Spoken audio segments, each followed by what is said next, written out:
இசை எங்க ஊர்ல உள்ள ஒரு பிரபலமான நிறுவனத்தோட உரிமையாளர் தன்னோட மகளோட பிறந்த நாளை முன்னிட்டு அந்த நிறுவனத்துல வேலை பார்க்கக்கூடிய எல்லா ஊழியர்களுக்குமே இன்விடேஷன் கொடுத்திருந்தாரு. அந்த நிறுவனத்தில தான் நானும் வேலை பார்க்கிறேன். அதனால நானும் என்னோட மனைவி கூட அந்த விருந்துக்கு போயிருந்தேன். அப்போ என்னோட முதலாளி என்னோட மனைவியை பார்த்து அவளோட அழகுல மயங்கிட்டாரு. அவள் பத்தி நினைச்சுக்கிட்டே அவர் அமைதியற்றவராவும் இருந்தாரு. அடுத்த நாள் அவர் என்ன ஆபீஸ் ரூமுக்கு கூப்பிட்டு ஒரு விஷயத்தை சொன்னாரு. என்னோட மனைவியே 4 நாட்கள் அவரோட இருக்க அனுமதிச்சா எனக்கு ஒரு வீடும் 2 புதிய கார்களும் ப்ரமோஷனும் கொடுக்கிறதாவும் என்னோட வாழ்க்கையே மாத்துறதாவும் சொன்னாரு. இல்ல அப்படின்னா என் மேல பொய்யான குற்றச்சாட்டுகளை சுமத்தி என்ன சிறையில தள்ளிடுறதாவும் மிரட்டினாரு. நான் வீட்டுக்கு வந்து இந்த பிரச்சனையை பத்தி என்னோட மனைவி கிட்ட பேசினேன். அவளும் நான் போறதுக்கு தயாராதான் இருக்கேன். ஆனா அதுக்கு ஒரு நிபந்தனை இருக்குன்னு சொன்னா. அன்னைக்கு நான் என்னோட மனைவி ரேணுவோட கையை உறுதியா பிடிச்சுக்கிட்டு அந்த விருந்துக்குள்ள நுழைஞ்சேன். அவ எப்பவும் போல இன்னைக்குமே அமைதியா இருந்தா. அவளோட அழகு எல்லாரையுமே மயக்கிற மாதிரி இருந்துச்சு. ஆனா அவளோட கண்கள்ல ஒரு விசித்திரமான பிரகாசமும் இருந்துச்சு. அந்த பிரகாசம் எப்பவுமே எனக்கு ஒரு அமைதியை தரும். ஆனா இன்னைக்கு ஏன் ஒரு பதட்டமான ஒரு விஷயமா இருக்குன்னு எனக்கு தெரியல. அந்த விருந்து நடக்கிற ஹால்ல எல்லா இடங்களுமே பல மின் விளக்குகளால பிரகாசமா ஒளிச்சிட்டு இருந்தது. மென்மையான இசை, பிரகாசமான முகங்கள் நிறைய இருந்துச்சு. ஆனா என்னோட மனசு வேற எங்கேயோ சிக்கி இருந்துச்சு. என்னோட அலுவலகத்தோட சூழல் முறைப்படியாவும் தொழில்முறை சார்ந்ததாவும் இருந்துச்சு. ஆனா இன்னைக்கு நைட் ஏதோ வித்தியாசமா இருந்தது. இந்த விருந்து நிறுவனத்தின் உரிமையாளரான சேகர் சாரோட மகளோட பிறந்தநாள் நிகழ்ச்சிக்காக ஏற்பாடு செய்யப்பட்டிருந்துச்சு. எல்லாருமே அங்க தங்களோட மனைவிகளோடையும் குழந்தைகளோடையும் வந்திருந்தாங்க. நாங்க எல்லாருமே ஒரு சபையில இருப்பது மாதிரி எனக்கு தோணுச்சு. ரேணு என் கூட அமைதியா நின்னுட்டு இருந்தா. அவ அப்படிப்பட்டவதான், கூட்டங்கள்ல இருந்து விலகி மக்களோட பார்வைகள்ல இருந்து மறைஞ்சு வாழவ. ஆனா அந்த அமைதி அன்னைக்கு அவனுக்கு ஒரு புயலோட அறிகுறியா மாறிருச்சு. நாங்க உணவு மேசையை நோக்கி போய்கிட்டு இருந்தோம். அப்ப திடீர்னு என்னோட இதயம் ஒரு வித்தியாசமான துடிப்பை உணர்ந்துச்சு. நான் திரும்பி பார்த்தப்ப சேகர் சார் எங்களை பார்த்துக்கிட்டே இருந்தாரு.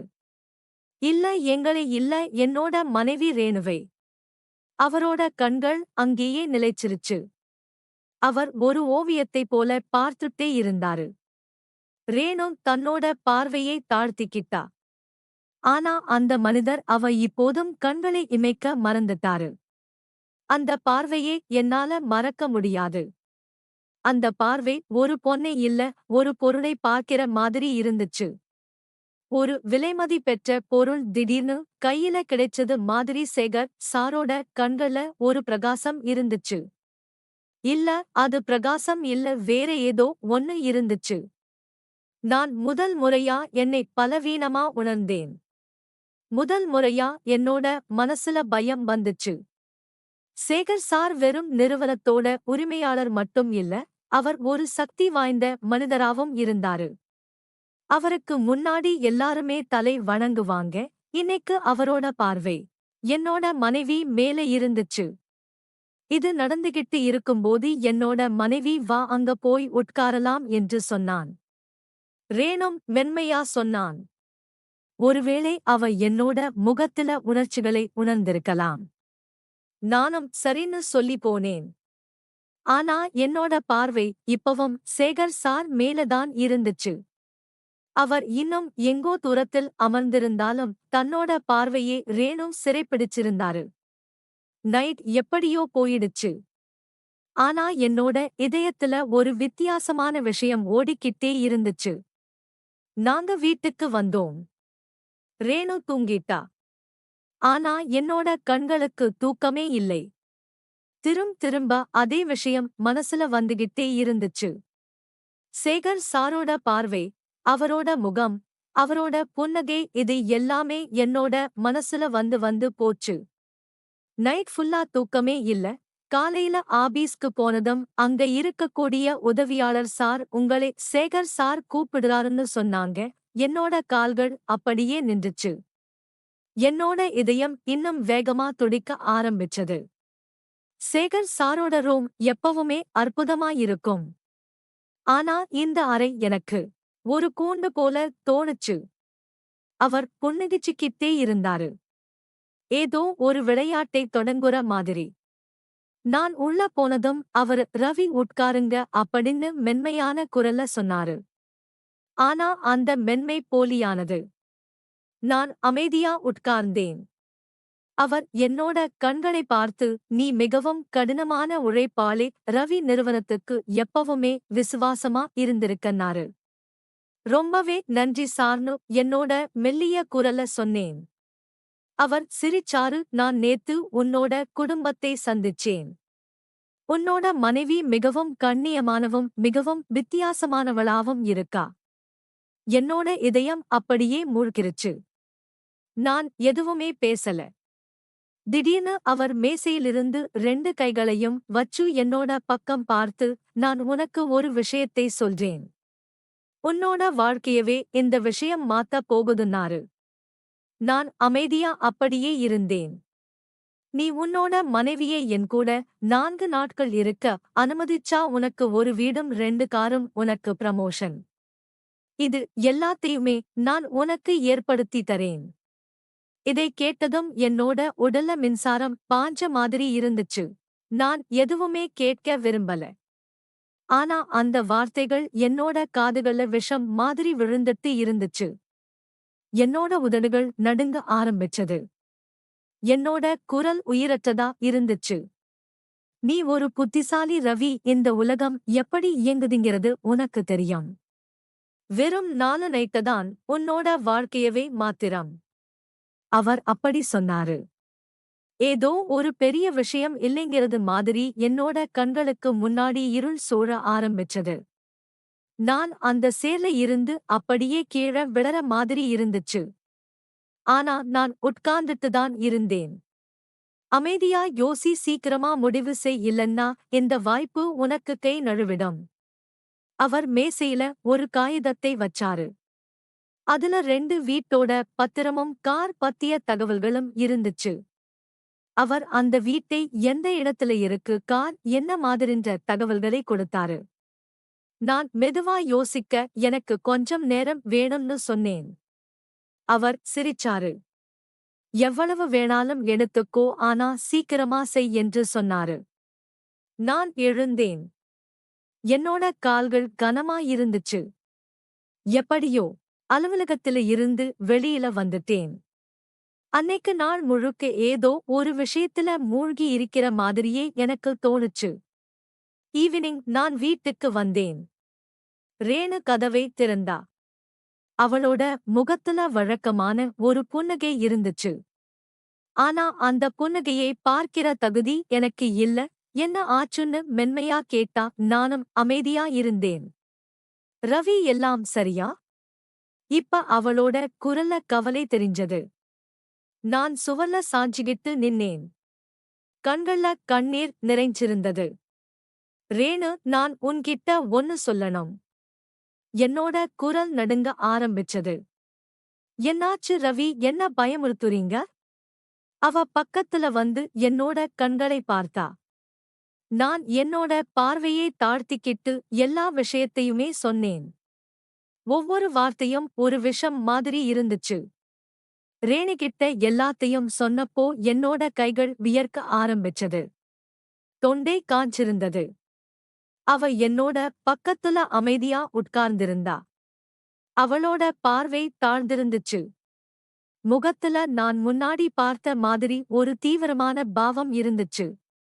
திடீர்னு அவளோட பார்வையை உயர்த்தினா. அவளோட கண்கள் சிவந்திருந்துச்சு. ஆனா கண்ணீர் இல்ல. அதுக்கு மாறா ஒரு விசித்திரமான கடுமை இருந்துச்சு.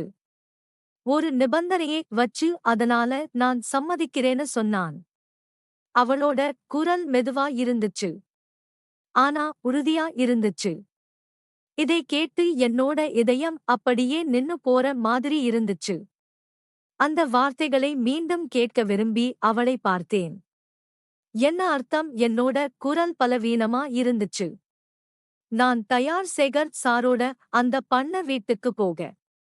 ஆனா எனக்கு ஒரு நிபந்தனை இருக்கு. நான் நேரா அவளை பார்த்து உட்கார்ந்தேன். என்னோட மனசுல பல சந்தேகங்கள் ஓடுச்சு. என்ன நிபந்தனை? தயங்கிக்கிட்டே கேட்டேன். ரேணு ஆழ்ந்த மூச்சு விட்டாள்.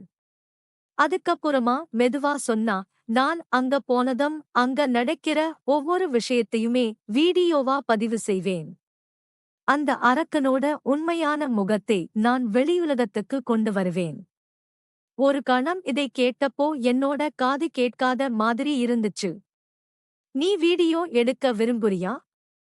ஆமா, அப்படின்னா இதுதான் என்னோட பழிவாங்குதலா இருக்கும். நம்மளை இதை விட்டு விலக்க முயற்சி செஞ்சா நான் அவரோட மரியாதையை விட்டு அனுப்புவேன்.